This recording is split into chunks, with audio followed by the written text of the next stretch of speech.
Hello class, आज हम करेंगे क्लास 10th का chapter which is control and coordination. तो चलिए इस चैप्टर को स्टार्ट करते हैं। उससे पहले हम कुछ यहाँ पर चीज़ों को समझ लेते हैं तो चैप्टर समझना इजी होगा। ठीक है, सबसे पहले हम यहाँ पर बात करते हैं अबाउट मूवमेंट। तो देखिए बच्चों, मूवमेंट्स टू टाइप्स के होते हैं। ठीक है, मूवमेंट आपके दो टाइप्स के होते हैं।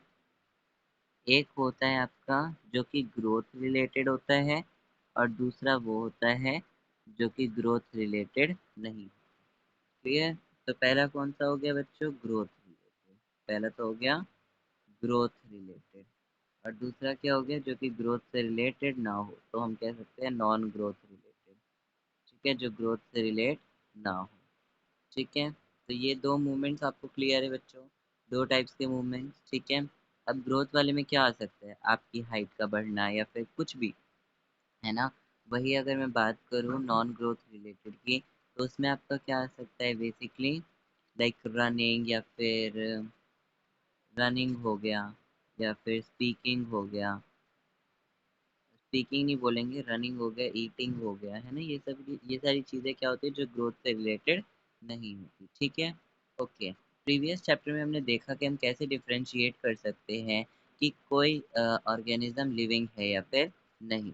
ठीक है, तो हमने क्या बोला था कि अगर हम किसी चीज़ को मूविंग देखते हैं तो हम कहते हैं कि वो अलाइव है। ठीक है, अब ये मूवमेंट जो होती है वो सही में या तो ग्रोथ रिलेटेड हो सकती है या फिर ग्रोथ रिलेटेड नहीं भी हो सकती। जैसे कि अगर एक सीड जर्मिनेट कर रहा है तो वो क्या करेगा? सॉइल को पुश करके ग्रो करेगा, है ना। तो वो क्या है? Growth related movement. उसी तरह से अगर ये ग्रोथ ना हो, है ना, but if it's growth were to stop, तो ये सब मूवमेंट नहीं होती, है ना। तो some of the movement as in many animals like you may say कि रनिंग ऑफ अ कैट, तो ये सब जो होती है बेसिकली किससे एसोसिएटेड नहीं होती? हमारे ग्रोथ से एसोसिएटेड नहीं होती।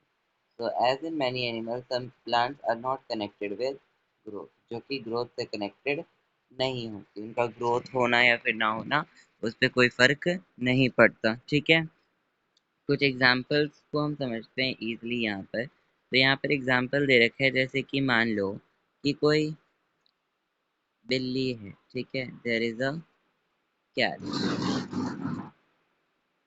कैट जो है वो क्या कर रही है? रन कर रही है।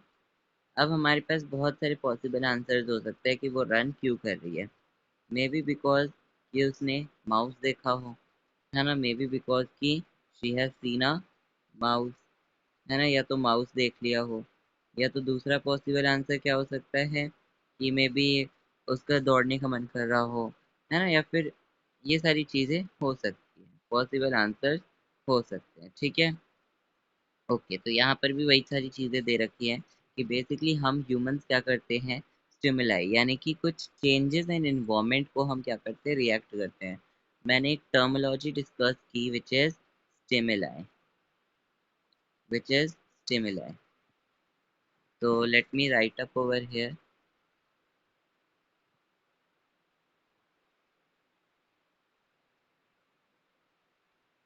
स्टिमुलाई, मैंने लिखा स्टिमुलाई। तो स्टिमुलाई का मतलब क्या होता है बच्चों? Respond to change in any environment. कोई भी इन्वायरमेंटल चेंज हो रहा है उससे रिस्पॉन्ड करना। ठीक है, इन्वायरमेंटल चेंजेस, इन्वायरमेंटल चेंजेस को रिस्पॉन्ड करना is something that we call stimuli. जैसे कि अगर कोई कैट है तो वो क्यों भाग रही होगी? क्योंकि उसने बिल्ली को देखा। तो बेसिकली बिल्ली is a part of environment. या फिर हम अगर बात करें तो माउस की बात करें तो वो भी क्या है? एक पार्ट ऑफ एनवायरनमेंट ही तो है। तो जिस वजह से क्या होता है, ये सारी चीज़ें देखने को मिलती हैं। ठीक है, मतलब कि चेंज इन स्टिमुलाई। अब यहाँ पर क्या दे रखा है कि हम भी जैसे यहाँ पर तो बात कर दी हमने एनिमल्स की। अब हम खुद की बात करें अगर, है ना, यानी कि वी ह्यूमन, तो अगर हम भी कोई चेंजेस, जैसे कि लेट्स से मैंने यहाँ पर सन ड्रॉ किया। ठीक है, मैंने क्या किया? यहाँ पर सन ड्रॉ किया, है ना। और सन क्या है? बहुत तेज धूप है, बहुत कड़क धूप है। तो आप क्या कर रहे हो? आप जा रहे हो सीधा। ठीक है, आप जा रहे हो यहाँ से let's say this is you,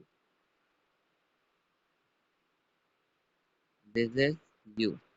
ठीक है, तो आप क्या करोगे बच्चों, आप इस चीज़ से रिस्पॉन्ड करोगे और अपने हाथों को आगे लाके अपने आप को ब्राइट सनलाइट से प्रोटेक्ट करोगे। तो दैट मीन्स कि आप क्या कर रहे हो यहाँ पर, protection against bright light, protection against against bright light, bright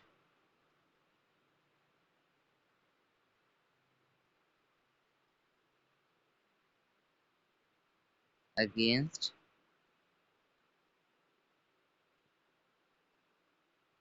bright light. Clear है बच्चों? ठीक है, तो इसे हम क्या कहते हैं, स्टिमुलाई कहते हैं। अब यहाँ पर भी वही दे रखा है कि अगर हम भी अपने ह्यूमंस की बात करें, तो अगर हम भी कोई bright sunlight, when bright sunlight is focused on our eye, तो हम क्या करते हैं, अपना हैंड मूव करते हैं और उससे रिस्पॉन्ड करते हैं। क्लियर? ओके, तो इन्हें हम क्या कहते हैं, स्टिमुलाई कहते हैं। क्लियर? तो यहाँ से क्या दे रखा है, if we think of bit more, अगर हम इसके बारे में और सोचें, है ना, if we think of it bit more, so in response to the environment is carefully control. मतलब जो हम इन्वायरमेंट पे रिस्पॉन्ड करते हैं वो हमारी बॉडी बहुत ही केयरफुली कंट्रोल करती है ना। अगर हर एक तरह की चेंजेस की बात करें, तो हर एक मूवमेंट को वो जन्म देती है। जैसे कि अगर हम किसी हॉट ऑब्जेक्ट को टच कर रहे हैं, तो we pull our hand backwards. उसी तरह से अगर कोई हमारे ऊपर ब्राइट सनलाइट पड़ रही है, तो we move our hand and we protect our self, right? ठीक है, तो बेसिकली ये सब मूवमेंट्स किस पे डिपेंड कर रही है, it depend on the event that is triggering it, और इसे हम कहते हैं स्टिमुलाई। ठीक है, तो ऐसा हम यहाँ पर कह सकते हैं कि बेसिकली ये सब किस वजह से हो रहा है, because the environment is triggering it. Clear? therefore in such controlled movement it must be connected to recognition of various events in the environment। तो क्या बोला है यहाँ पर कि ये सारी जो मूवमेंट्स है वो किससे कनेक्टेड हो, एक हमारी बॉडी में कुछ कंट्रोल एंड कोऑर्डिनेशन फंक्शंस होते हैं, उससे वो कनेक्टेड होती है। अब हम समझते हैं कि कंट्रोल एंड कोऑर्डिनेशन क्या होती है और कौन से स्पेशलाइज्ड ऐसे टिश्यूज होते हैं जो कि हमारे नर्वस मतलब कि कंट्रोल एंड कोऑर्डिनेशन को कंसिस्ट करते हैं। ठीक है, या फिर हम कह सकते हैं specialised tissues that are used to provide control and coordination activities. ठीक है, तो सबसे पहला है इसमें से नर्वस सिस्टम, और दूसरा आपका आता है मस्कुलर सिस्टम। तो इन एनिमल्स ये such control and coordination are provided by neurons and muscular tissue. Nervous और मस्कुलर टिश्यू क्या करते हैं, ऐसे सच कंट्रोल एंड कोऑर्डिनेशन को बढ़ावा देते हैं, या फिर हम कह सकते हैं they provide this control and coordination activities. अगर यहाँ पर एग्जांपल लेते हैं touching of a hot object, तो इसी में आ जाता है। तो क्या है, वो बहुत ज़्यादा अर्जेंट है, बहुत ज़्यादा डेंजरस सिचुएशन है, और हमें उसे डिटेक्ट करना होता है ताकि हम उससे रिस्पॉन्ड करें, है ना। How do we detect that thing, हम कैसे डिटेक्ट कर पाते हैं कि हम कोई हॉट ऑब्जेक्ट को टच कर रहे हैं। तो ये सब इंफॉर्मेशन इन्वायरमेंट से कौन डिटेक्ट करता है, कोई नर्व सेल। ठीक है, स्पेशलाइज्ड नर्व सेल्स की टिप्स। अब ये रिसेप्टर्स, बेसिकली रिसेप्टर्स यानी कि जो कि क्या कर रहे हैं, रिसेप्टर्स यानी कि जो कि इंफॉर्मेशन को हम कह सकते हैं डिटेक्ट कर रहे हैं। तो all the information that is detected by some specialised tissues, तो हम कह सकते हैं कि these are present in the these following way। अब यहाँ पर आपने ये चीज समझनी होगी। ठीक है, यहाँ पर मैंने लिखे हैं कुछ रिसेप्टर्स के नाम। रिसेप्टर्स वर्ड मैंने आपको पहले अभी समझाया, और उनका लोकेशन। बेसिकली ये रिसेप्टर्स कहाँ पर होते हैं, फाइव सेंस ऑर्गन। क्या आपको पता है कि फाइव सेंस ऑर्गन कौन कौन से होते हैं? बिल्कुल, it is ears, nose, eye, skin and tongue. ठीक है, उसी तरह से रिसेप्टर्स, और वो कहाँ पर प्रेजेंट होते हैं, यानी कि उनका लोकेशन। ठीक है, चलिए, तो सबसे पहले हम बात करते हैं। Okay, So let us talk about सबसे पहला receptor which is gustatory receptor, which is gustatory receptor.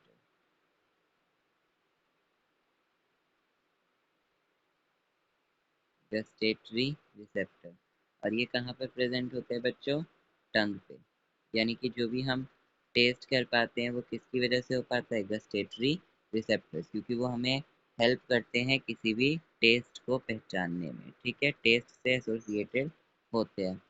दूसरा हमारे पास क्या आता है गस्टेटरी रिसेप्टर्स के बाद? दैट इज फोनो रिसेप्टर्स। फोनो receptors.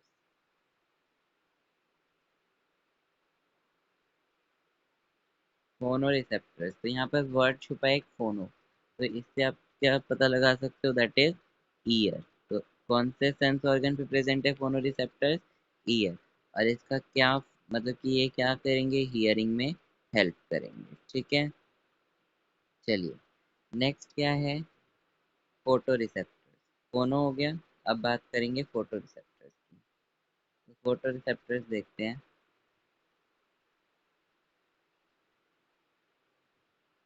Photo receptors, photo receptors यानी कि फोटो, सो दैट मीन्स कि eyes that help us in seeing. Eyes क्या करते हैं? हमें देखने में ही तो हेल्प करते हैं, सी। ठीक है, तो ये जो है आपके मेन है। इसके अलावा आपका एक और आता है which is olfactory receptors. Olfactory receptors, olfactory receptors. और ओल्फैक्टरी रिसेप्टर्स कहाँ पे होंगे? हमने ये वर्ड पहले भी चैप्टर नंबर 2 में पढ़ा है, तो पता होना चाहिए कि it is on the tells nose. Correct, nose यानी कि ये क्या करते हैं? स्मेल। ठीक है, चलिए तो यहाँ से ये रिसेप्टर्स वाला टर्म क्लियर है। मतलब आपको पता होना चाहिए कौन सा रिसेप्टर कौन सी जगह पर प्रेजेंट है। तो बेसिकली यही हमें हेल्प करता है to identify the environmental change, to detect the environmental changes. ठीक है, तो यहाँ पर भी उसी लाइन को मेंशन कर रखा है। आप यहाँ पर देखोगे उसी लाइन को यहाँ पर भी मेंशन कर रखा है। ठीक है, ये देखो। So these receptors are usually located in the sense organs such as inner ear, the nose, the tongue and so on। ठीक है, अब gustatory receptors क्या करेंगे? They will detect taste। उसी तरह से olfactory receptors they will detect smell। और इनके अलावा मैंने आपको कुछ रिसेप्टर्स के नाम बताए हैं, तो एक बार फिर से सुन लो रिसेप्टर्स के नाम अगर आपको नहीं सुना पहली बार में। पहला क्या हो जाएगा? Gustatory receptors. ठीक है, पहला क्या हो गया? गस्टेटरी रिसेप्टर्स यानी कि टंग पे। दूसरा फोनो रिसेप्टर्स ईयर पे। फोटो रिसेप्टर्स आईज पे। ओल्फैक्टरी जो कि नोज पे। ठीक है, चलिए अब नेक्स्ट क्या दे रखा है? अब ये इंफॉर्मेशन कहाँ पर एक्वायर होती है? Basically dendritic tip. आप देखोगे ना, ये जो होते हैं ना, ये क्या होता है? चलो इस पिक्चर को हम अच्छे से समझते हैं। अब इस पिक्चर को हम पहले भी आई बिलीव पढ़ चुके हैं। अब बताएं मेरे को कि हमने ये कहाँ पर पढ़ा है? ये हमने पढ़ा है क्लास 9th में। ठीक है, चलिए तो यहाँ से इस प्रोसेस को समझते हैं। बेसिकली क्या होता है? कोई भी इन्वायरमेंटल चेंज है, ठीक है, कोई भी इंफॉर्मेशन है इन्वायरमेंट से, वो कहाँ पर एक्वायर हुई? यहाँ पे, यानी कि डेंड्रिटिक टिप पे। ठीक है, इस डेंड्रिटिक टिप पे। अब ये डेंड्रिटिक टिप क्या करेगा? ये ट्रेवल करेगा ऐसे ऐसे, ये ट्रेवल करता हुआ कहाँ पर आएगा? नर्व एंडिंग्स पे। अब यहाँ पर ये नर्व एंडिंग्स क्या करेंगी? ये कुछ केमिकल्स रिलीज करेंगी, है ना? चलो एक बार पहले फिर से समझो। तो क्या होता है बेसिकली? क्या होता है बेसिकली कि एक सेकेंड, हाँ जी, तो ये डेंड्रिटिक टिप है। यहाँ पर क्या हुई? कुछ इन्फॉर्मेशन एक्वायर हुई। अब ये क्या करेगा? ट्रैवल करेगा। अब ट्रैवल करता हुआ, अब बेसिकली यहाँ पर क्या बनेगा? सबसे पहले यहाँ पर कुछ केमिकल्स रिलीज होंगे। यहाँ पर केमिकल सेट ऑफ होगा, मतलब केमिकल रिएक्शंस होंगे, है ना? केमिकल रिएक्शन होंगे, केमिकल रिएक्शन होंगे। और फिर केमिकल रिएक्शन होने के बाद क्या होगा? वो इलेक्ट्रिकल इम्पल्स में बनेगा। इलेक्ट्रिकल इम्पल्स में ट्रांसफ़र हो जाएगा। अब ये जो इलेक्ट्रिकल इम्पल्स है वो एक्सॉन से होते ही पास करेगी और कहाँ जाएगी, नर्व एंडिंग्स पे, और नर्व एंडिंग्स पे जाके सिमिलर क्या करेगी, केमिकल सेट ऑफ करेगी, है ना। और फिर वो दूसरी, अब न्यूरॉन एक तो होता नहीं है पूरी बॉडी में, बहुत सारे न्यूरॉन्स होते हैं और सब एक दूसरे से कनेक्टेड होते हैं। लेट्स सपोज कि यहाँ पर क्या है, एक कोई दूसरा न्यूरॉन है, ठीक है। क्या है यहाँ पर, दूसरा न्यूरॉन, ठीक है।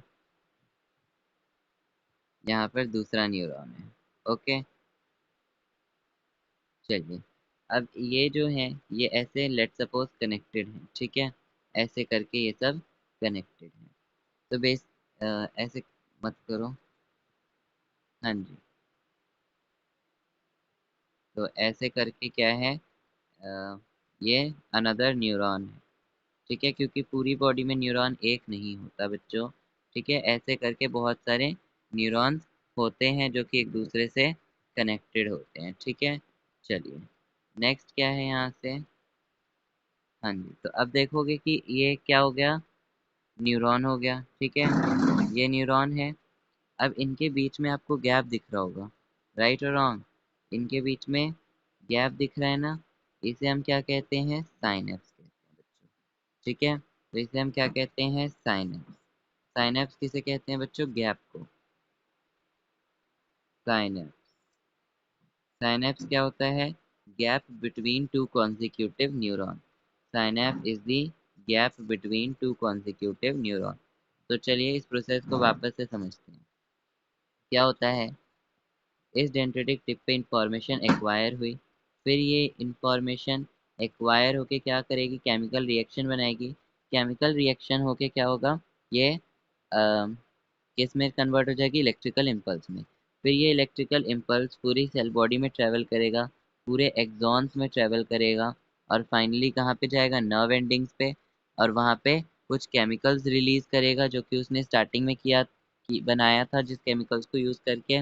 अब फिर क्या करेगा वो, इस गैप यानी कि साइनेप्स के ट्रेवल होके इस डेंड्रिटिक टिप पे वो केमिकल रिएक्शन करेगा, और सिमिलरली यहाँ पर केमिकल रिएक्शन होगी, और वो अगेन पूरी सेल बॉडी से यहाँ पर भी ट्रेवल करेगी इलेक्ट्रिकल इम्पल्स बना के, और अगेन वो नर्व एंडिंग्स पे जाके किसमें ट्रांसफर हो जाएंगी बच्चों, it will again transfer into chemicals. तो इस तरह से जो है प्रोसेस चलता रहता है, ठीक है। चलो, तो आई hope so it's clear now, okay. Next क्या है यहाँ पर देखिए, तो यहाँ पर उसी चीज़ को समझाया गया है। एक बार इसकी वन वो रीडिंग कर लेना, ठीक है, ये हेल्पफुल होगा माइट भी। तो अब यहाँ से समझते हैं मेन पार्ट्स ऑफ न्यूरॉन। तो सबसे पहले क्या होता है, ऐसी जगह जहाँ पर इंफॉर्मेशन एक्वायर होती है, उस जगह को हम क्या कहते हैं बच्चों, डेंड्रिटिक टिप, यानी कि सीधा हम कह सकते हैं डेंड्राइट, ठीक है, डेंड्राइट। उसके बाद नेक्स्ट क्या है, through which information travels as an electrical impulse, यानी कि सेल बॉडी हो गया, एक्सॉन हो गया, where this impulse must be converted into signal for further transmission, यानी कि वो क्या हो जाएगा फिर आपका, that will be nerve endings, ठीक है, nerve endings, क्लियर, ओके। सो ये इतना ही पार्ट है। अब नेक्स्ट क्या है, रिफ्लेक्स एक्शन। रिफ्लेक्स एक्शंस कौन से होते हैं, जो कि इमिडिएटली होते हैं, ठीक है। रिफ्लेक्स एक्शंस, रिफ्लेक्स वर्ड से ही पता चल रहा है कि रिफ्लेक्स का मतलब कोई चीज़ बहुत ही सडनली हुई है। What does word reflex mean, something happening suddenly. तो मैंने क्या कहा बच्चों कि जो रिफ्लेक्स वर्ड है ना, रिफ्लेक्स वर्ड से हमें क्या पता चलता है, ऐसी चीज़ जो कि सडनली हो रही है, सॉरी। हाँ जी, तो रिफ्लेक्स वर्ड से हमें क्या पता चलता है, ऐसी चीज़ जो कि सडनली हो रही हो। कैसी हो रही हो, सडनली हो रही हो, यानी कि एकदम से, है ना। एनसीईआरटी ने कुछ सेंटेंसेस रेफर किए हैं ताकि आपको वर्ड रिफ्लेक्स भी समझ में आ जाए। तो जैसे कि आई jumped off the bus reflexly, I jumped out of the bus reflexly, ठीक है। तो ये वर्ड जो है ना, ये वर्ड शो करता है रिफ्लेक्सली, यानी कि something which is happening suddenly, ठीक है, और जो कि इमीडिएट हो और जो कि अर्जेंट हो। तो रिफ्लेक्स वर्ड का ही क्या मतलब होता है, सडन। ठीक है, तो in action to respond something in the environment, कोई इन्वायरमेंटल चेंज है उससे हम रिस्पॉन्ड करके ये सारी चीज़ें करते हैं। ठीक है, चलिए नेक्स्ट क्या बोला है, व्हेन आई से आई jumped out of the words reflex, फिर यहाँ पर वही एग्जांपल्स दे रखे हैं।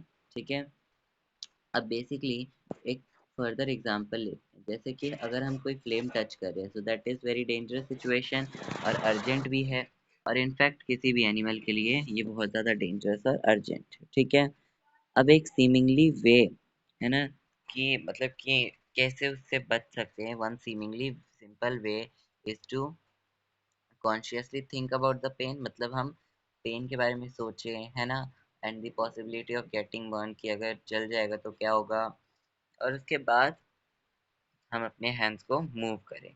ये एक पॉसिबल सिंपल वे है ना। तो अब इम्पोर्टेंट क्वेश्चन क्या आता है कि ये सब सोचने में कितना टाइम लगेगा, है ना। तो वो किस पे डिपेंड करेगा कि हम कितना जल्दी सोचते हैं या फिर हम कैसे सोचते हैं। ठीक है, तो थिंकिंग क्या है, एक अगेन एक बहुत ही बड़ा कॉम्प्लेक्स एक्टिविटी है जिसमें बहुत सारे इम्पल्सेस का इंटरेक्शन होगा, है ना। so it is bound to involve so it is bound to involve the interaction from many nerve impulses and from many neurons। ठीक है, in if this is the case, अगर ऐसा कुछ केस है यानी कि न्यूरॉन्स बहुत ज़्यादा एक दूसरे से कनेक्टेड है, तो हम क्या से कह सकते हैं कि थिंकिंग टिश्यू जो होता है वो किससे कंसिस्टेड होगा, dense networks of arranged neurons, यानी कि जो थिंकिंग टिश्यू है उसमें बहुत सारे न्यूरॉन्स का इंटरेक्शन होगा और बहुत नेटवर्क ऑफ न्यूरॉन्स प्रेजेंट होंगे। ठीक है, और वो कैसी डायरेक्शन में है, it sits in the forward it sits in the forward end of the skull, और सब पार्ट में से क्या करता है, सिग्नल रिसीव करता है and before responding to them. Obviously अगर in order to receive these signals, this thinking part of the brain in the skull must be connected to nerves coming from various part of the body। तो क्या बोला है कि basically ये क्या है, thinking part है ना। तो ये थिंकिंग पार्ट किससे कनेक्टेड होना चाहिए, नर्व से, जो कि बहुत बॉडी पार्ट से आ रही होती है, सारी बॉडी पार्ट से, है ना।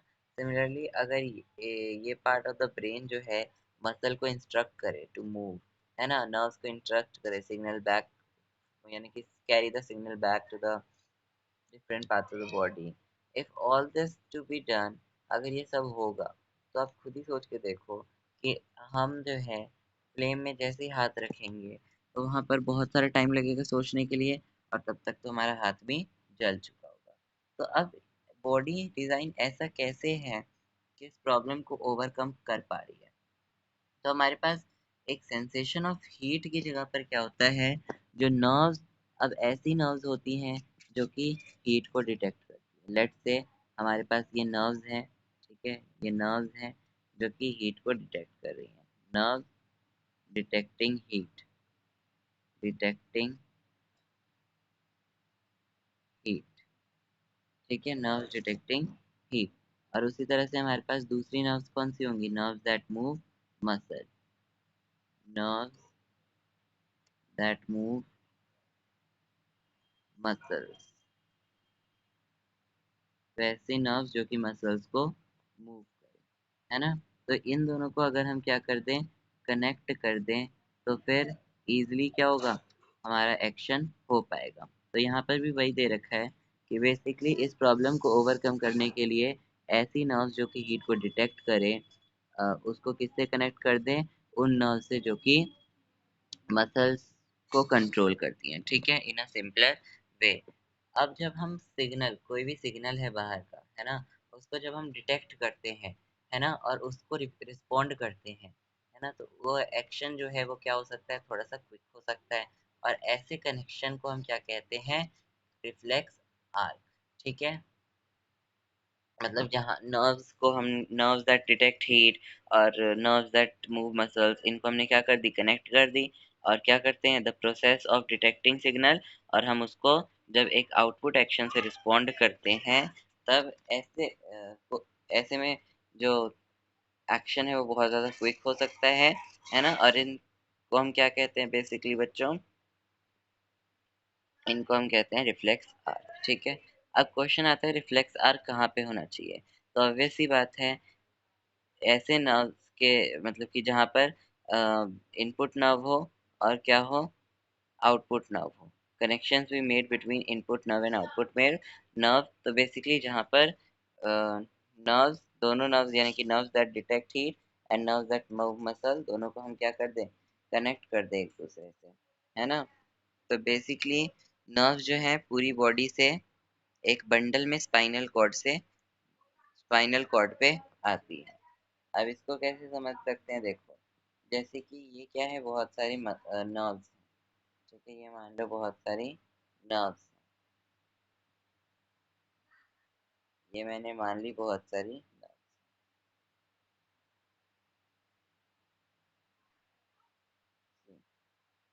ये मैंने बहुत सारी नर्व्स, है ना। अब ये सब सीधा कहाँ पर मीट करती हैं, स्पाइनल कॉर्ड में, बंडल में, यानी कि ऐसे करके सब जो है, ऐसे बंडल में सब मीट करेगी, बंडल में, ठीक है। और वो कहाँ पर होगा, स्पाइनल कॉर्ड में, ठीक है। So reflex arc are formed in this spinal cord only, ठीक है, स्पाइनल कॉर्ड में होते हैं। और information input also goes on to reach the brain, ठीक है। ऑफ कोर्स रिफ्लेक्स आर्क जो है हमारे ह्यूमन बॉडी में बहुत इवॉल्व हुआ है, क्योंकि जो थिंकिंग प्रोसेस है ब्रेन का वो इतना फास्ट नहीं है।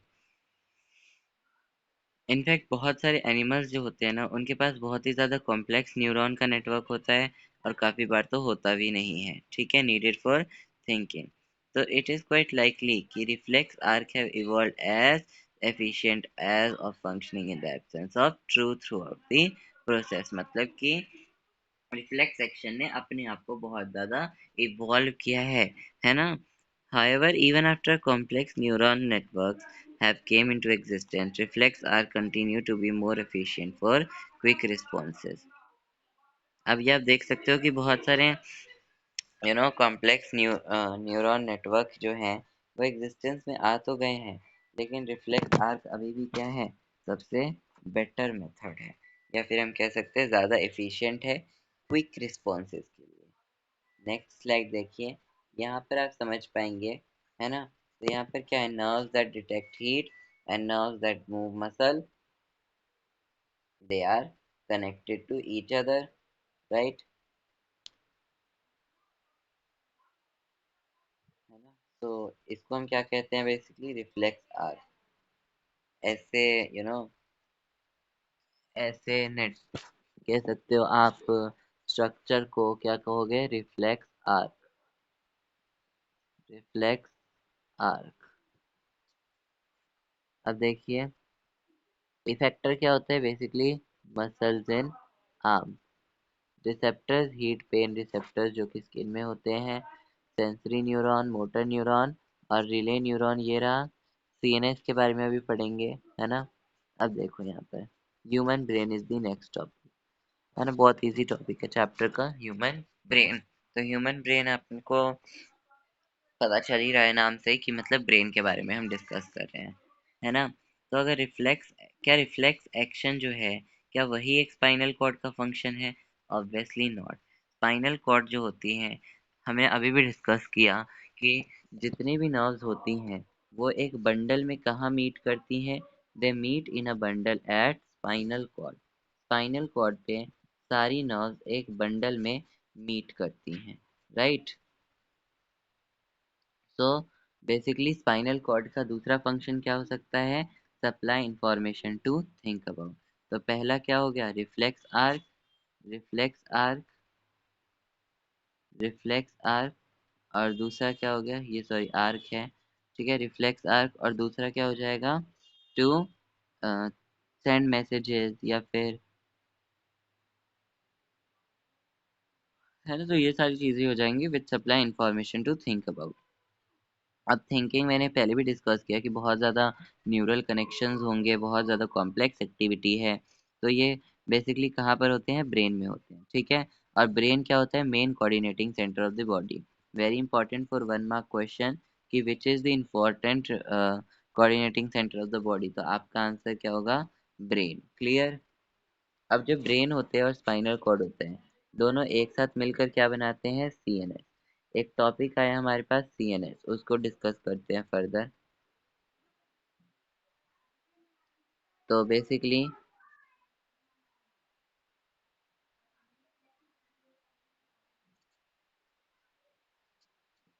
हमारा टॉपिक है सीएनएस। तो या फिर ऐसे डिस्कस करते हैं इसको।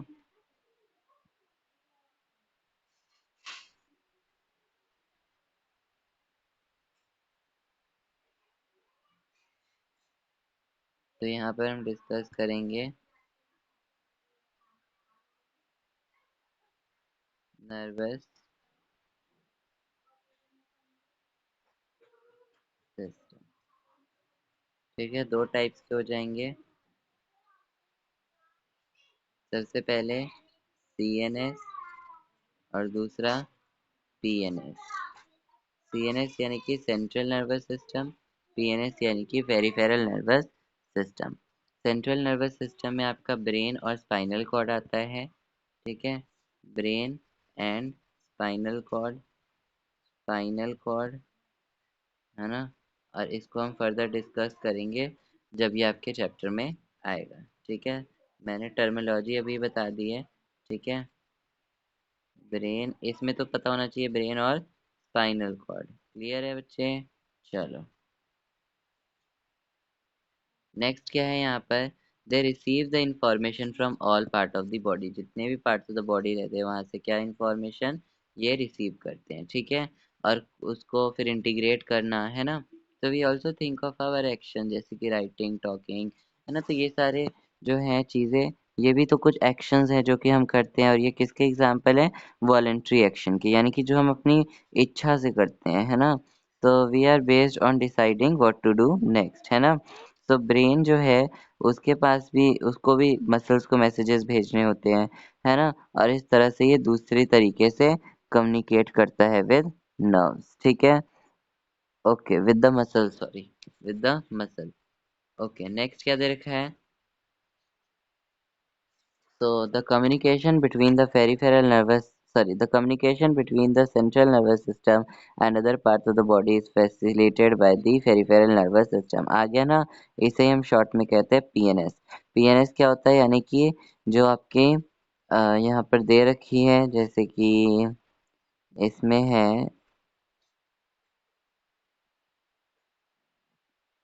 ओके, तो जैसे कि ब्रेन है, स्पाइनल कॉर्ड है ना। उन सब जब वो किससे इंटरेक्ट करते हैं, दूसरे पार्ट्स ऑफ द बॉडी से, या फिर हम कह सकते हैं कि जो भी है ना। सो बेसिकली वो किससे कनेक्टेड होगा आपका, है ना। जो communication will be facilitated by the peripheral nervous system. जिस तरह से सेंट्रल नर्वस सिस्टम और दूसरे पार्ट ऑफ द बॉडी एक दूसरे से बात करते हैं, वो किस फॉर्म में हो पाता है, मतलब कि कौन उसे सपोर्ट करता है, कहने का मतलब है that is your peripheral nervous system. ठीक है, और इसमें क्या क्या होती है? क्रेनियल नर्व्स कहाँ से आ रही होती है? Arising from the brain, and spinal nerves which are arising from the spinal cord. ठीक है, ब्रेन हमें जो है थिंक करने के लिए ऑप्शंस देता है, कुछ भी सोचने वगैरह के लिए ऑप्शन देता है ना। अब हम बात करते हैं पार्ट्स ऑफ ब्रेन के बारे में। क्या है parts of brain? Parts of brain, इसको पहले समझ लेते हैं ताकि इजीली आगे पढ़े तो समझ में आ जाए। ठीक है, पार्ट्स के बारे में बात करूँ तो पार्ट्स ऑफ ब्रेन जो है तीन पार्ट्स होते हैं। पहला कौन सा, दूसरा कौन सा, और तीसरा कौन सा? पहला आपका हो जाएगा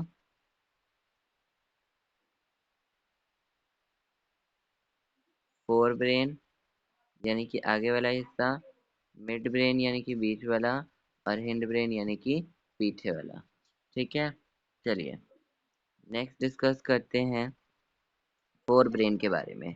तो जो फोर ब्रेन होता है, ये क्या होता है? Main thinking part. और ये क्या करता है? सेंसरी इम्पल्सेस को बहुत सारे रिसेप्टर से रिसीव करता है। अब सेपरेट एरियाज होते हैं फोर ब्रेन में, जैसे कि फोर ब्रेन है तो उसके भी अब स्पेशलाइज्ड सेल्स होते हैं, टिश्यूज होंगे जो कि हियरिंग से रिलेटेड होगा या फिर स्मेल से एसोसिएटेड होगा, इस तरह से। ठीक है ना, चलो। और क्या दे रखा है, बेस्ड ऑन ऑल दिस और डिसीजन क्या होता है, बनता है, ठीक है। Okay, and information is passed on the motor areas which control the movement of voluntary muscle like our leg muscle, ठीक है। इन सब के बेसिस पर एक डिसीजन लिया जाता है कि how to respond, and the information is passed on to the motor areas, ठीक है। मोटर एरियाज कौन से होते हैं, जो कि वॉलंटरी एक्शन को कंसीडर करते हैं, जैसे कि आप कह लो यहाँ पर लेग मसल्स होते हैं ना, उसमें भी क्या होते हैं, आपके वॉलंटरी मसल्स ही तो होते हैं जो कि हम अपनी इच्छा से उठाते हैं, है ना। हाउएवर सर्टेन सेंसेशंस जो हैं डिस्टिंक्ट फ्रॉम सीइंग और हियरिंग, अब देखना या फिर सुनना ही नहीं होता ना हर चीज़, उसके अलावा भी बहुत सारी चीज़ें होती हैं, है ना। जैसे कि सेंसेशन ऑफ फीलिंग फुल, है ना, हमें पता चलता है कि अब हमारा पेट भर गया, वो किस वजह से हो पाता है, सेंटर जो कि किससे एसोसिएटेड होता है, हंगर से। अगेन वो किसका पार्ट होगा, फोर ब्रेन का छोटा सा हिस्सा होगा, ठीक है। अब ये डायग्राम, अब हम इसे समझते हैं बेसिकली। तो यहाँ पर क्या कहना चाह रहा है कि ये आपकी स्कल हो जाएगा, ठीक है, क्रेनियम जैसे हम कहते हैं। फिर ये पार्ट जो है ना, ये पार्ट क्या हो जाएगा, मिड ब्रेन। और हिंड ब्रेन कौन सा हो जाएगा, ये देखो, हिंड ब्रेन, ये जो पीछे का छोटा सा हिस्सा, और जो आगे का हिस्सा होगा उसे हम कहेंगे फोर ब्रेन, ठीक है। इतना क्लियर। अब देखो नेक्स्ट क्या दे रखा है कि basically can we find out the function of each part, yes. तो सबसे पहले तो आपको फोर ब्रेन के फंक्शंस पता होने चाहिए। तो क्या क्या था, it enables us to think, there are different centre which are associated with hunger and all these activities, है ना। अब वर्ड रिफ्लेक्स की बात करूँ, है ना, जो कि हमने पहले भी बात की है रिफ्लेक्स वर्ड के बारे में। तो बेसिकली जब भी हम कुछ अपना मन पसंदीदा खाना देखते हैं, जैसे गोलगप्पा या फिर बर्गर पिज्ज़ा, तो हमारे मुंह में क्या आता है, पानी आता है, राइट। मतलब कि हमारे आवर माउथ वाटर्स, है ना। तो हार्ट जो है बीट करने लगती है विदाउट सोच, मतलब जब आप खुद सोच के देखो, हार्ट है, अब क्या आप हार्ट को कहते हो कि चलो भाई अभी धड़कना है, तुम धड़को, ऐसा होता है क्या, बिल्कुल नहीं। हम थोड़ी हार्ट को कंट्रोल करते हैं। क्या ऐसा होता है कि अरे आज बहुत सारा प्रेशर है, आज मेरे को सांस भी लेनी है, क्या ऐसा होता है क्या, नहीं होता ना, है ना। प्रैक्टिकल अप्रोच रखे तो ऐसा कुछ भी नहीं होता, है ना। अब उसे के लॉजिक को समझते हैं। तो जब हमारा हार्ट बीट क्या होता है, इनवॉलेंट्री एक्शन होता है जो कि खुद पे ही डिपेंडेंट करता है, हम उसे कंट्रोल नहीं करते, ठीक है। अगर हम चाहे तो भी कंट्रोल नहीं कर पाते हैं, ब्रेन को काफी हद तक कर लेते हैं ना, लेकिन ऐसा नहीं होता, ठीक है। अब बेसिकली क्या आप कभी खाना खाना भूल, आई मीन टू से डाइजेस्ट करना भूलते हो या फिर सांस लेना भूलते हो, है ना। तो ये सारी चीजें क्या है, इनवॉलेंट्री एक्शन जो खुद से होती है। और ज्यादातर इनवॉलेंट्री एक्शन कौन कंट्रोल करता है, मिड ब्रेन और हिंड ब्रेन। अब इसमें भी पार्ट आएंगे। अब जैसे कि इनवॉलेंट्री एक्शन जैसे कि ब्लड प्रेशर, सलाइवेशन, वॉमिटिंग, ये सब कौन करेगा, हिंड ब्रेन, ठीक है। और हिंड ब्रेन के अंदर भी मेड्यूला होता है ना। अब जैसे कि वॉकिंग हो गया, राइडिंग अ बाइसिकल, तो ये सब किस तरह से, किस वजह से हो पाता है, दैट इज हिंड ब्रेन, ठीक है। हिंड ब्रेन के सेरिबेरम के कारण, सेरिबेरम। अब it is responsible for precision of voluntary action, maintaining posture and balance of the body. Cerebellum जो है पोस्चर बनाने के लिए भी अच्छा होता है, ठीक है। तो हम यहाँ पर बात कर रहे थे अबाउट, हाँ जी, ब्रेन। तो ब्रेन जो है थ्री पार्ट्स में डिवाइडेड है। ब्रेन ब्रेन को हमने तीन पार्ट्स में डिवाइड कर दिया, है ना। तीन पार्ट कौन कौन से हैं, तीन पार्ट बताएंगे जरा, मिड ब्रेन, हिंड ब्रेन और फोर ब्रेन, ठीक है। Fore brain, mid brain and last is hind brain. तो वैसे तो फोर ब्रेन में भी यू नो टाइप होता है, दैट इज, फोर ब्रेन में भी टाइप होता है वैसे तो, सेरिब्रम का, ठीक है। यहाँ पर आप पिक्चर में समझ सकते हो, सेरिब्रम का किस में इन्वॉल्व होगा, इसी में, दैट इज ब्रेन में ही, फोर ब्रेन में। उसके बाद आता है मिड ब्रेन, जो कि ज़्यादातर इनवॉलेंट्री एक्शन, जैसे कि अभी हमने देखा ना, blood pressure, salivation, heart beat, ये सब। हिंड ब्रेन में क्या क्या, तो जो हार्ट बीट, प्रेशर है, ये सब कौन करता है? Hind brain. और हिंड ब्रेन के भी तीन पार्ट होते हैं। कौन कौन से होते हैं हिंड ब्रेन के तीन पार्ट? सेरिबेलम, मेड्यूला, और क्या होता है? Cerebellum, medulla and pons. जो कि सेरिबेलम और मेड्यूला के बारे में जानना ज़्यादा ज़रूरी है। सलाइवेशन, है ना, वॉमिटिंग, ये सब क्या होता है? They are hind brain. ठीक है। बाइसाइकिल राइड करना या फिर पेंसिल, ये सब क्या होते हैं? सेरिबेलम। ठीक है। चलिए, अब नेक्स्ट है, ये टिश्यूज को प्रोटेक्ट कैसे करते हैं? टिश्यूज, कौन से टिश्यूज? आपका क्वेश्चन होगा ना कि कौन से टिश्यूज की बात कर रहे हैं sir. It is about two tissues, which is, एक तो हमारे ब्रेन की बात करें कि ब्रेन कैसे प्रोटेक्ट होता है, और दूसरा स्पाइनल कॉर्ड कैसे प्रोटेक्ट होता है। तो बेसिकली ब्रेन कैसे प्रोटेक्ट होता है? It is kept inside a bony box. एक बोनी बॉक्स के अंदर इसको रखा जाता है, जिसमें फ्लूइड फिल होता है। ठीक है। उसी तरह से स्पाइनल कॉर्ड की बात करूँ तो क्या होता है? वर्टिकल कॉलम, जो कि इनको प्रोटेक्ट ही तो करते हैं, right? So it is done. Okay. Next है, how does the nervous tissue cause action? अब नर्वस टिश्यू से एक्शन कैसे होती है? हम डिस्कस कर रहे हैं कि नर्वस टिश्यू के बारे में हम इतना सब कुछ डिस्कस कर चुके हैं। इन्फॉर्मेशन कैसे होता है ना, और फिर वो कैसे दूसरे पार्ट्स ऑफ द बॉडी को भेजती है, और कैसे इन्फॉर्मेशन को इंटरप्रेट करती है, उसके बेसिस पे डिसीजन बनाती है ना। तो अदर वर्ड्स में कहा जाए कि जब एक्शन जो है या फिर मूवमेंट जो है परफॉर्म होता है, तो muscle tissue will not do the final job. Muscle tissue कोई फाइनल जॉब नहीं कर रहा होता है। ठीक है। Okay. So how do animal muscle move, है ना? When do nerve cells reach the muscle, muscle fibre must move. तो बेसिकली क्या होता है कि सबसे पहले क्या होगा? एनिमल मसल मूव करेगा। और एनिमल मसल जो है कैसे मूव करते हैं? जब नर्व इम्पल्सेस दूसरे मसल तक पहुंचे। अब मसल फाइबर जो है वो मूव करना चाहिए इस प्रोसेस के लिए, है ना? तो अब क्वेश्चन आता है कि मसल सेल कैसे मूव करते हैं? तो मसल सेल कैसे मूव करते हैं? By the changing of their shape कह सकते हैं, है ना? तो इन सब चीज़ों से हम कह सकते हैं। नेक्स्ट क्या है? द आंसर, ओके, तो यहाँ से वही सारी चीज़ों को अगेन एक्सप्लेन कर रखा है। ओके। नेक्स्ट क्या है? What is the difference between reflex action and walking? तो रिफ्लेक्स एक्शन और वॉकिंग में क्या है, अंतर है? रिफ्लेक्स एक्शन कैसा होता है? जो कि हमारे कंट्रोल में नहीं होता, और वॉकिंग हमारे कंट्रोल में होता है। What happens at the synapse, so the nerve impulse is going to transfer. अब कौन सा पार्ट जो है पोस्चर और इक्विलिब्रियम के लिए इम्पोर्टेंट होता है? And that is one and only cerebellum, है ना? अब इसका अगर इस how do we detect the smell of agarbatti, इसका आंसर आप बताना। ठीक है। अब role of brain in reflex action क्या होता है? ये भी बहुत इजी है, ये भी मैंने आपको चैप्टर के बीच में बताया था, आपको ये भी कमेंट करना है। ठीक है। नेक्स्ट क्या है? Coordination in plants. ठीक है। अब कोऑर्डिनेशन इन प्लांट्स यानी कि जो भी हम पढ़ रहे थे अभी तक, वो सब किसके अंदर था? ह्यूमन के अंदर। अब हम बात करते हैं एनिमल प्लस सॉरी प्लांट्स के बारे में।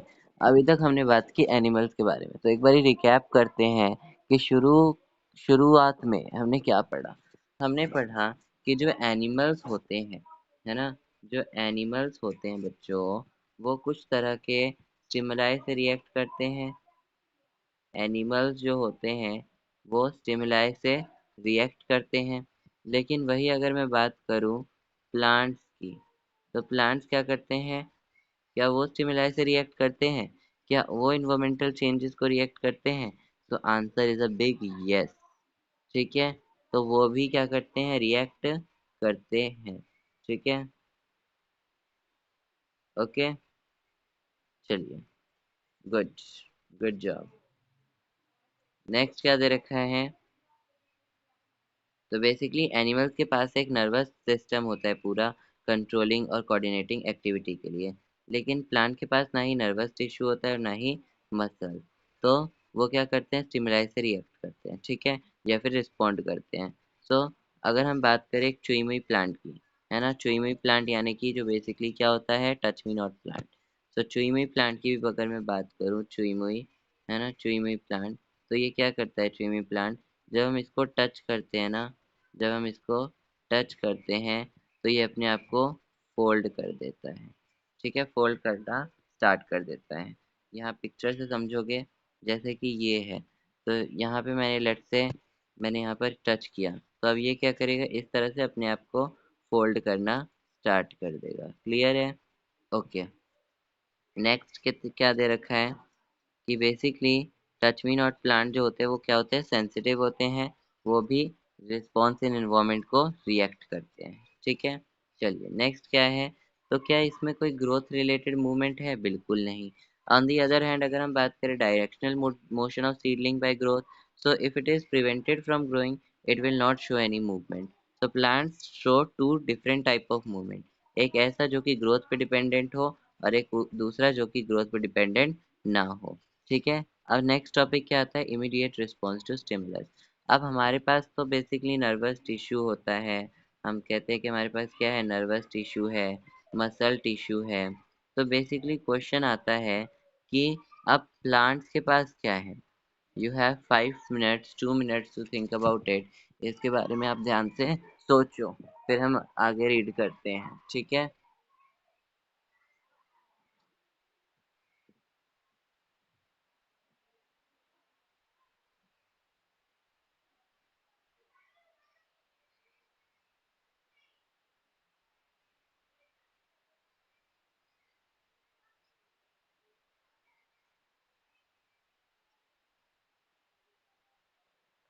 ओके, तो क्या आप इसके बारे में सोच पाए?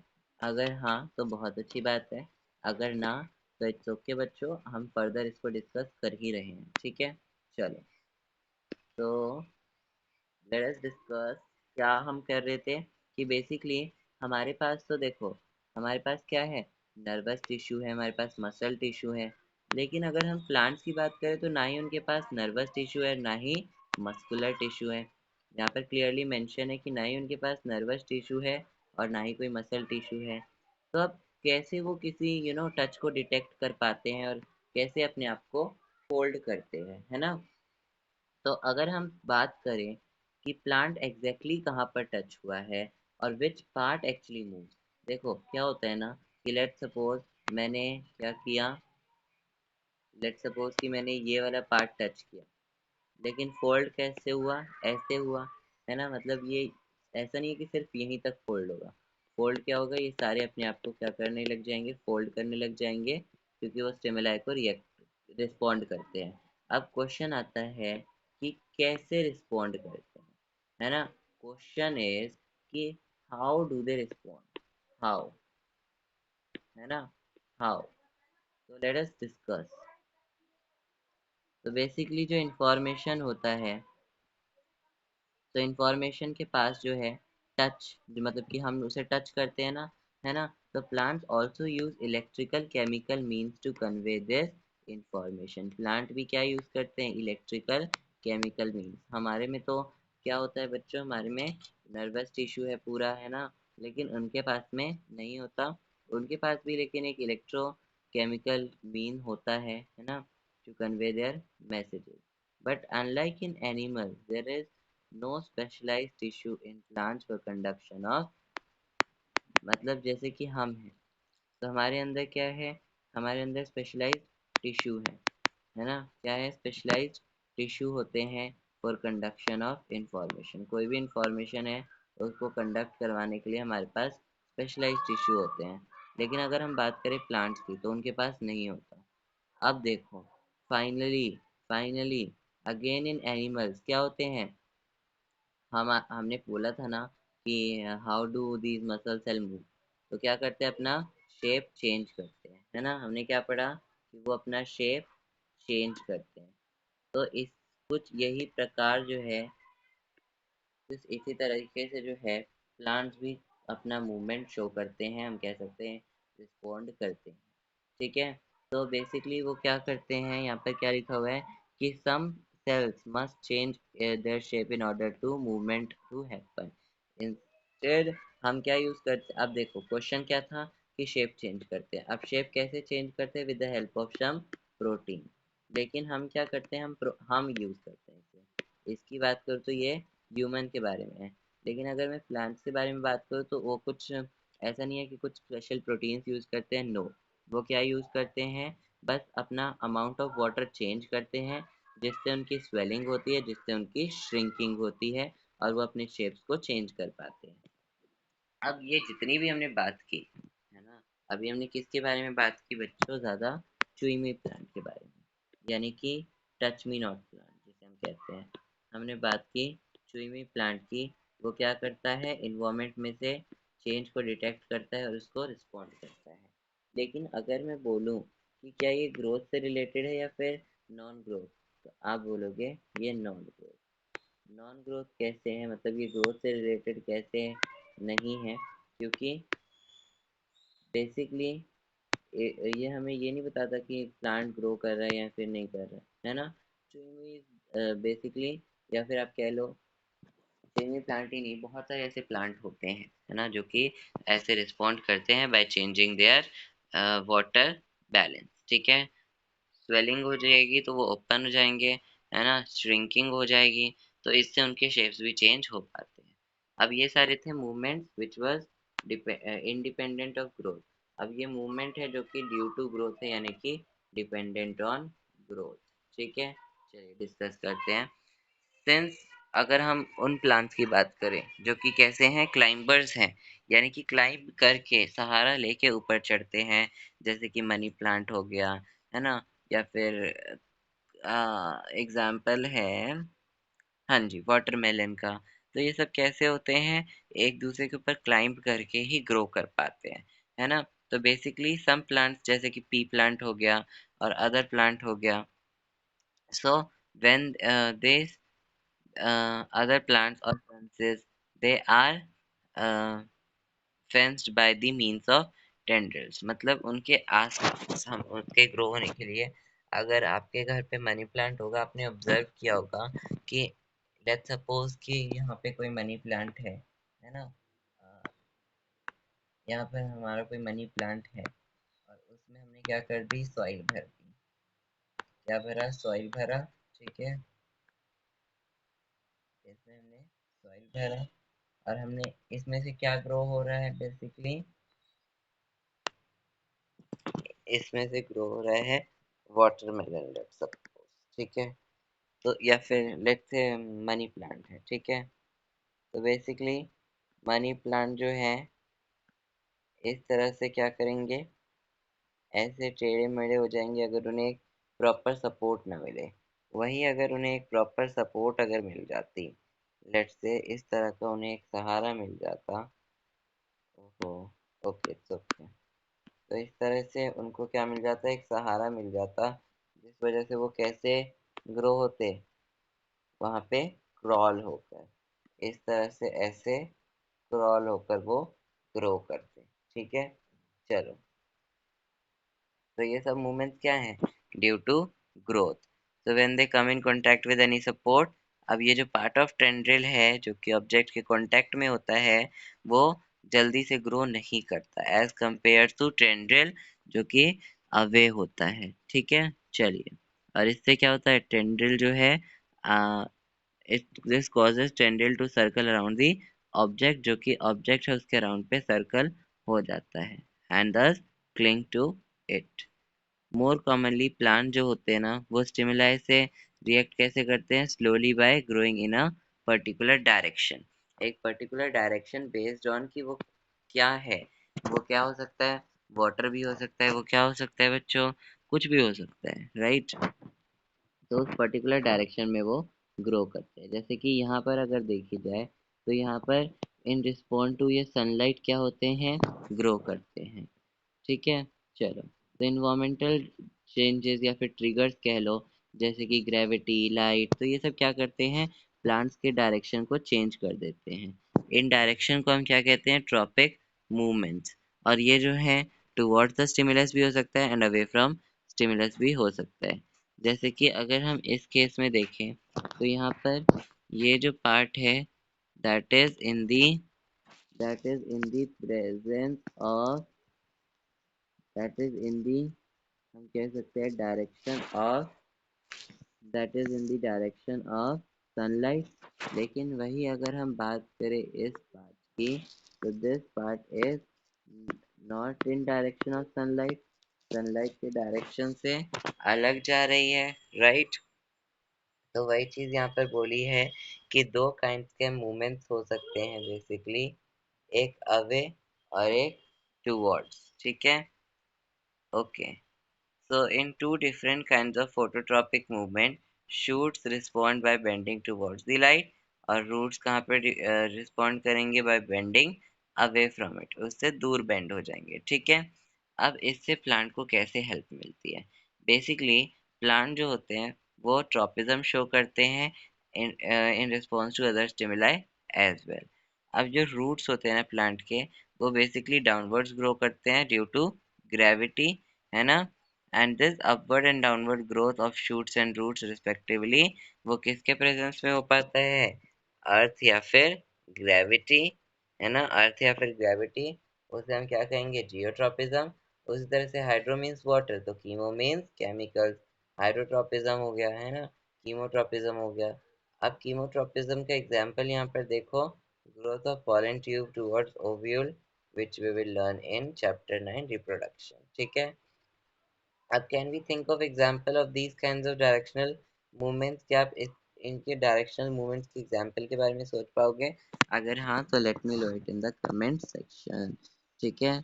अब हम एक बार और सोचते हैं कि ये जो इंफॉर्मेशन है जो कि मल्टी सेलुलर ऑर्गेनिज्म के बीच में क्या होती है, कम्युनिकेट होती है। The movement of the sensitive plant in response to touch is very quick, obvious सी बात है। अब जो मूवमेंट होता है सनफ्लावर की, वो किसकी तरफ होता है? डे या फिर नाइट में जो है बहुत ही क्या होता है, स्लो होता है ना। अब ग्रोथ रिलेटेड मूवमेंट प्लांट्स के बारे में बात करें तो वो तो और भी ज़्यादा स्लो होगा। अगर एनिमल बॉडीज में भी बात करें तो क्या होता है, एक पर्टिकुलर डायरेक्शन में ही हैंड्स आते हैं। ऐसा तो नहीं है कि हैंड्स दूसरी डायरेक्शन ऐसे ऐसे करके हैंड्स आ रहे हैं, इट्स नॉट लाइक दैट। एक डेफिनेट डायरेक्शन में जो है हमारे हैंड्स आ रहे होते हैं, ठीक है। चलिए, इज दैट क्लियर? ओके। अब नेक्स्ट क्या बोला है यहाँ पर कि it does not grow haphazardly, so control movements can be either slow और फास्ट। ये स्लो भी हो सकता है एज वेल एज फास्ट भी होगा। अगर फास्ट रिस्पॉन्सेज होंगे स्टिमुलाई से तो इंफॉर्मेशन जो है जल्दी से ट्रैवल करेगी, furthest medium of transmission must be able to move rapidly. तो ये मीडियम ऑफ ट्रांसमिशन जो है वो भी जल्दी मूव करना चाहिए इसके लिए। तो अब ये मीडियम ऑफ ट्रांसमिशन क्या होता है? Basically electrical impulses. अगर इलेक्ट्रिकल इम्पल्सेस की बात करें तो दे आर वेरी गुड और या फिर एक्सीलेंट मीन फॉर दिस, लेकिन the problem is that we cannot use it. Why? क्योंकि there are some limitations to the use of electrical impulse. Firstly, they will reach to the cells, वो ऐसे cells के पास ही जाएंगे जो कि किससे connected हो, nervous tissue से, सब part से connected नहीं हो। और secondly, अगर कोई electrical impulse generate हो गई तो वापस से reset होने में time लगता है, ठीक है। Cell will take some time to reset before it can generate and transmit new impulse. In other words cells can not continually grow और कोई भी इलेक्ट्रिकल इम्पल्स भी ट्रांसमिट नहीं करेंगे, ठीक है। तो मल्टी सेलुलर ऑर्गेनिज्म के पास दूसरा कम्युनिकेशन मेथड होता है क्योंकि इसके लिमिटेशंस हमने ऑलरेडी डिस्कस कर लिए हैं। So if they ask the limitations of the electrical impulses as the medium of transmission, तो पहला क्या हो जाएगा? They reach to only cells which are connected to nervous tissue. दूसरा, they do not reach to each and every part of the cell. And thirdly, they are generated in the cell or they are transmitted, they will take some time to reset its mechanism, okay. Next is, so we use another medium of transmission which is known as chemical communication, right? So this is known as chemical communication, clear? Okay, now what is given next?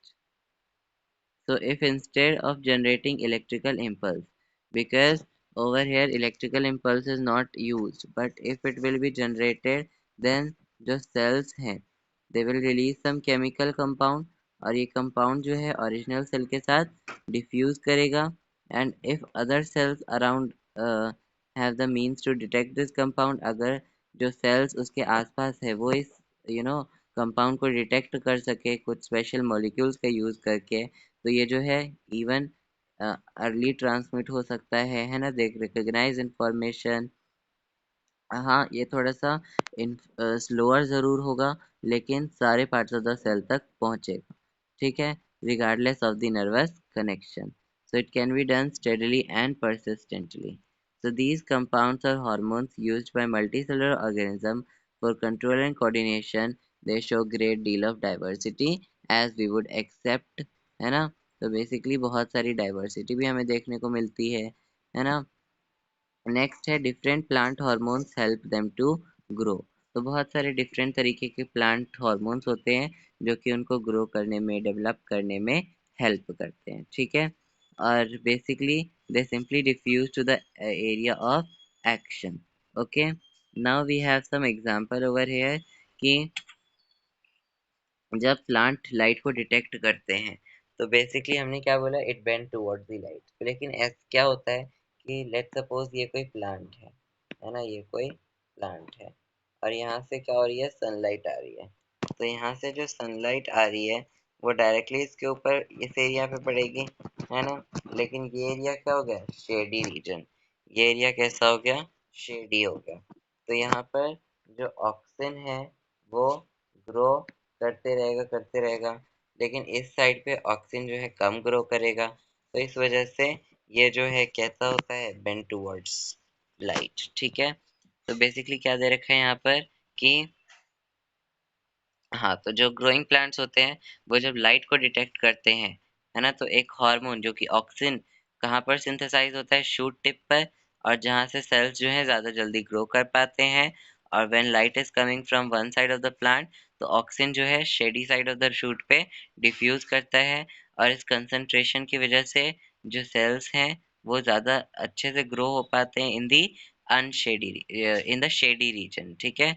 और जो अनशेडी है यहाँ पर मतलब कि जहाँ पर light पड़ रही है तो वहाँ पर ऑक्सीजन जो है कम प्रोड्यूस होगा, राइट। तो इस वजह से वो क्या हो जाएगा, बेंड हो जाएगा, क्योंकि इस तरफ से ज़्यादा है इस तरफ कम है, तो ये क्या हो जाएगा, बेंड हो जाएगा। Clear, okay. तो यहाँ से हमने क्या डिस्कस किया, पहला plant hormone which is oxygen, and oxygen is again growth related. Clear, another example will be gibberellins. Gibberellins, again this is related to the growth of stem.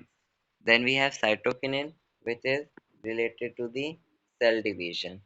Then we have the abscisic acid, which is going to inhibit the growth. Yes, of course, you heard it very correct. ये growth को रोकेगा, ठीक है। और इसका effects क्या होते हैं, पेड़ों का पत्तियों का मुरझाना, है ना, ये सब। तो ये सब किस वजह से होता है, एब्सिसिक एसिड की वजह से। क्लियर, तो यहाँ से तीन चार हॉर्मोन्स हमने पढ़े। सबसे पहले which is auxin, which is a promoter of growth, sorry, एक सेकेंड।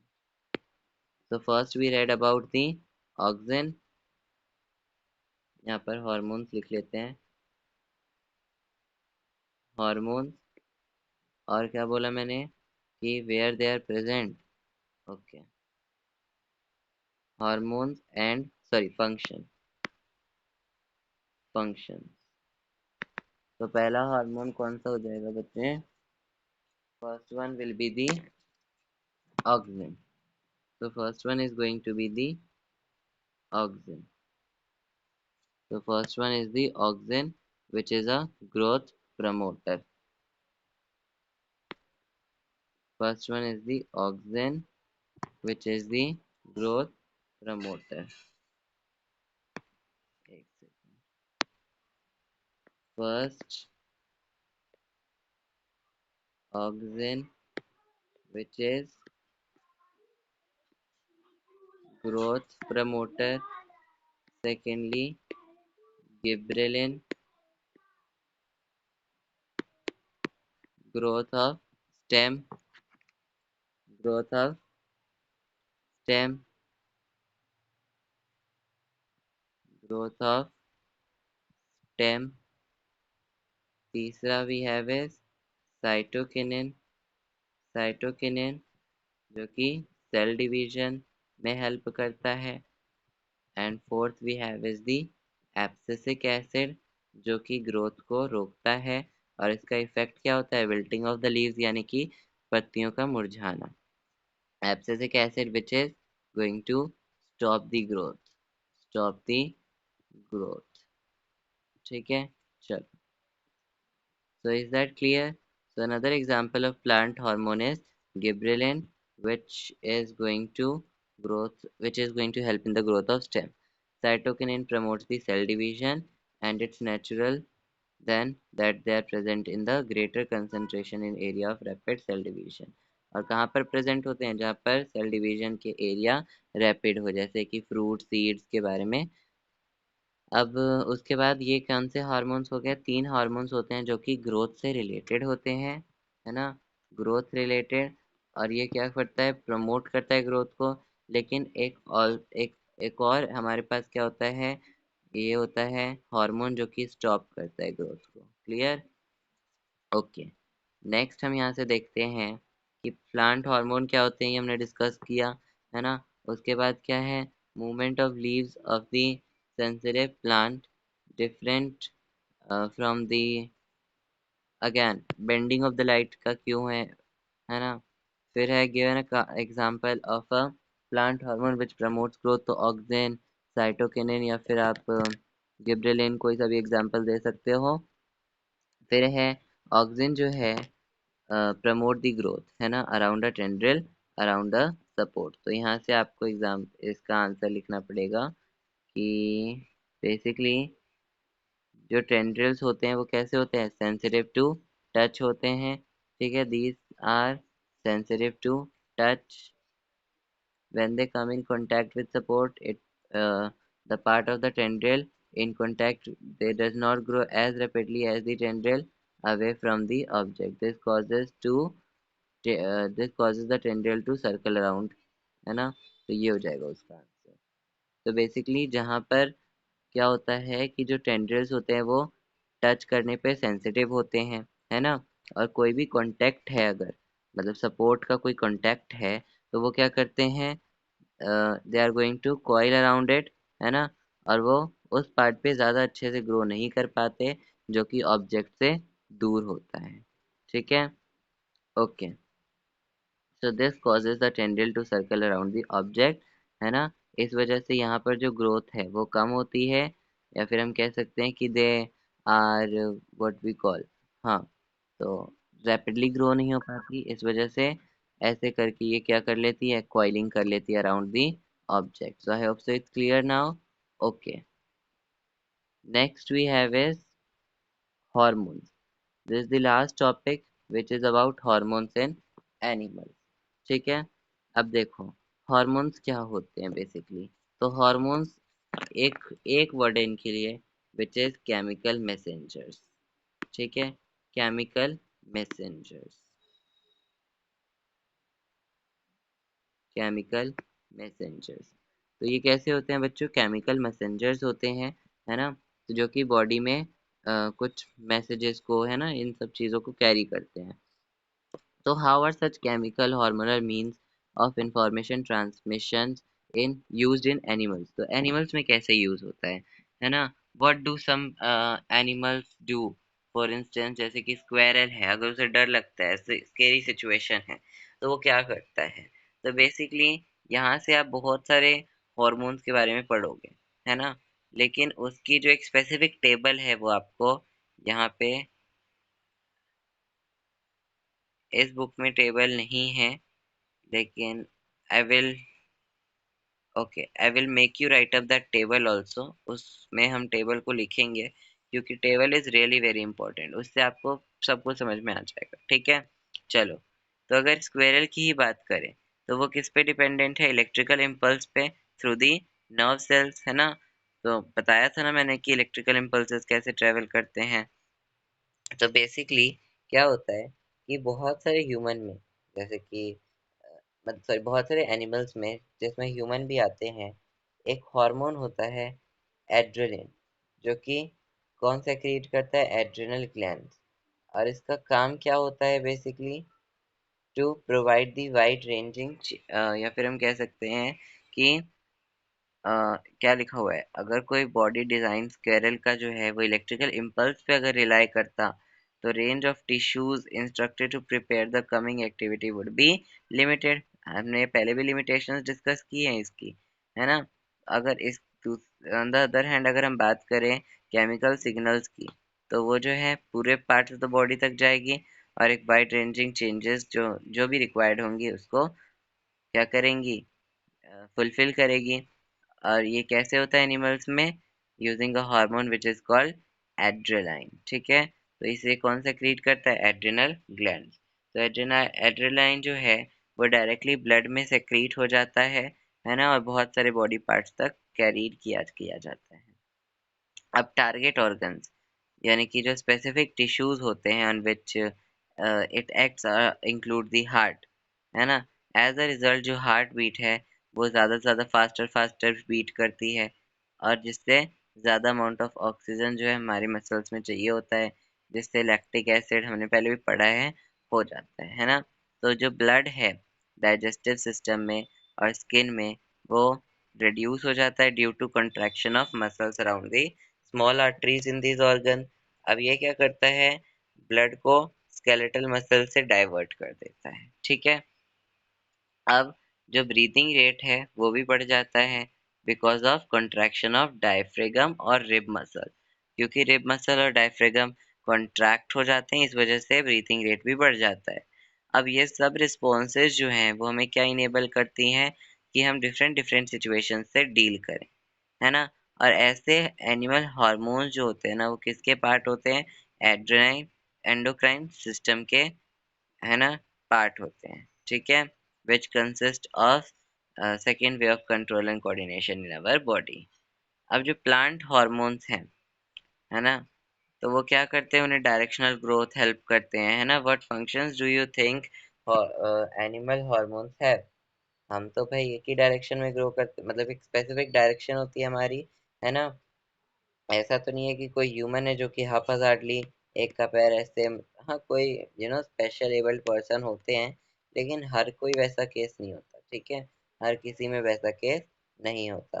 तो डिजाइन जो होता है ना बॉडी का, वो एक केयरफुली मेंटेन स्ट्रक्चर होता है।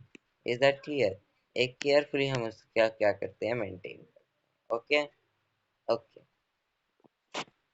अब नेक्स्ट क्या बोला है, नेक्स्ट यहाँ से हार्मोन डिस्कस करते हैं which is cause due to. अब देखो आपने सॉल्ट्स पे देखा होगा कि आयोडीन आयोडीन है ना, या फिर एनरिच्ड विद आयोडीन। तो बेसिकली ये हमारी बॉडी के लिए इम्पोर्टेंट क्यों होता है, क्योंकि अगर इसकी डेफिशिएंसी होगी तो इससे क्या होगी, थायरोक्सिन हार्मोन जो है प्रोड्यूस होना बंद हो जाएगी। तो थायरोक्सिन हार्मोन अगर कम हो जाती है तो आपको पता है क्या होता है, दैट इज गोइटर। अब गोइटर क्या होती है, जैसे कि ये देखो ये नेक है ना, इसमें समझते हैं, जैसे कि ये नेक है, अगर किसी को गोइटर हो जाए सपोज, वैसे भगवान न करे किसी को हो, लेकिन अगर लेट सपोज हो जाती है आयोडीन की कमी की वजह से, तो इस तरह से जो नेक है वो कैसा हो जाता है, स्वेल अप हो जाता है ना। आपने देखा होगा ना गले में सूजन पड़ जाती है, उसे ही तो कहते हैं गोइटर। इसमें भी अगर आप देखोगे तो इसी तरह से स्वेलन अप हो जाए, ठीक है ना। इसे हम कहते हैं goitre. And this is called, मतलब this is called due to yes, this is caused due to the uh, deficiency of goiter. Is that clear?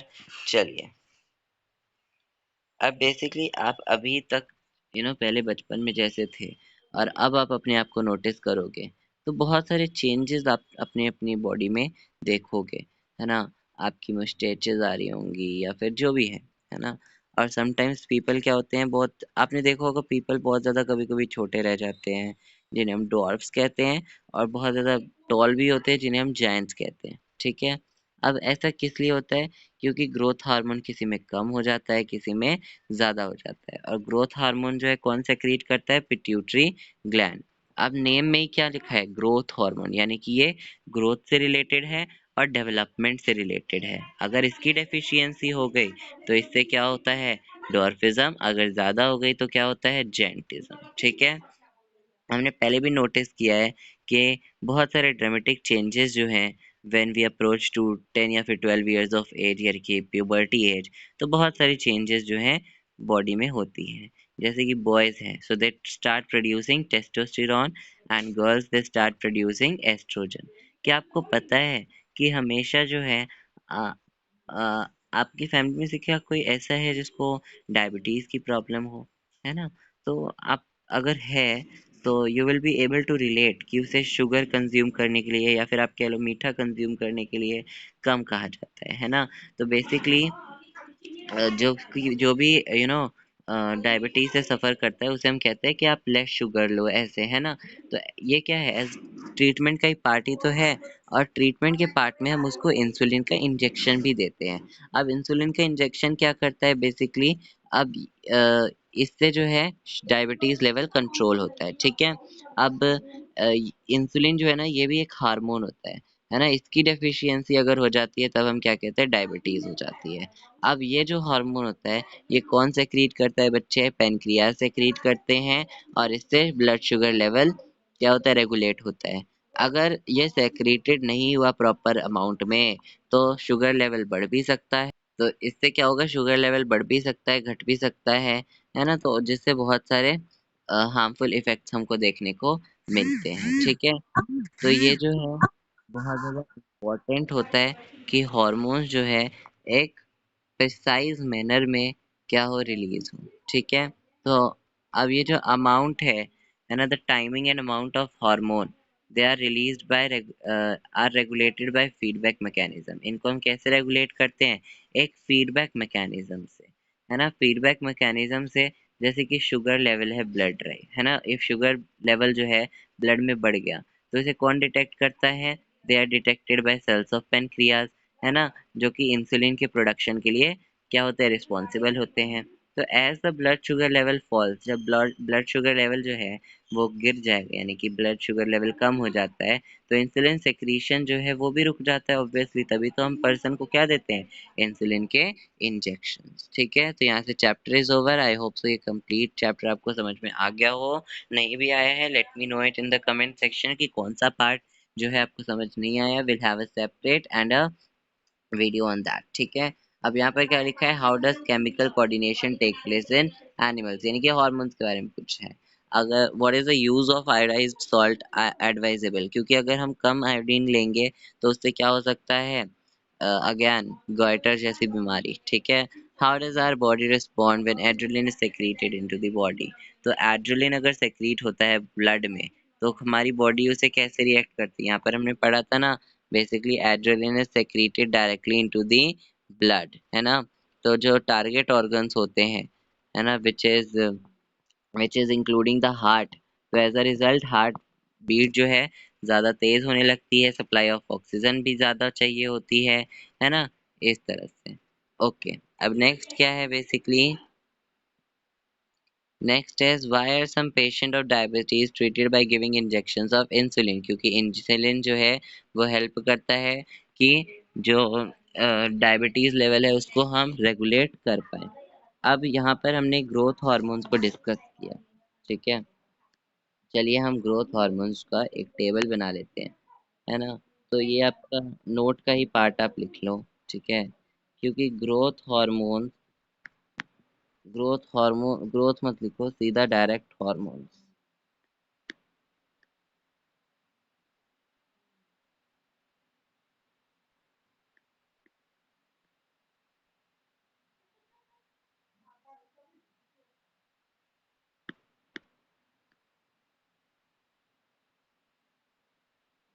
Hormone, ठीक है, तो यहाँ से हम हार्मोन्स की टेबल बनाते हैं।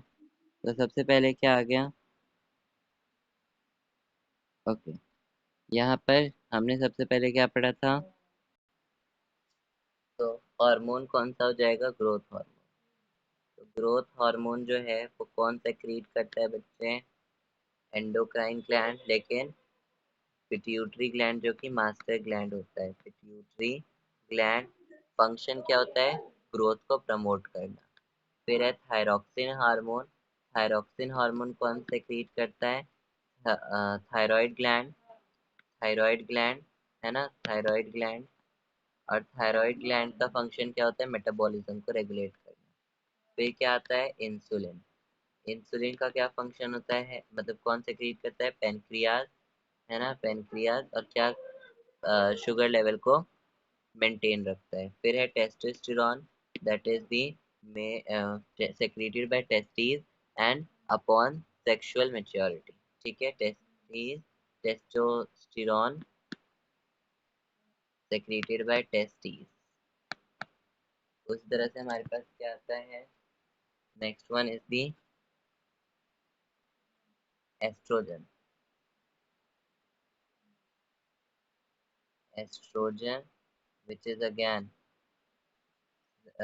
secreted by the ovaries, है ना, and it is going to help in the development of female sex organs, right? And adrenaline, that means adrenal gland, and it maintains the blood pressure, heartbeat, okay? Adrenaline। तो ये पूरे topic का recap है ये, ठीक है?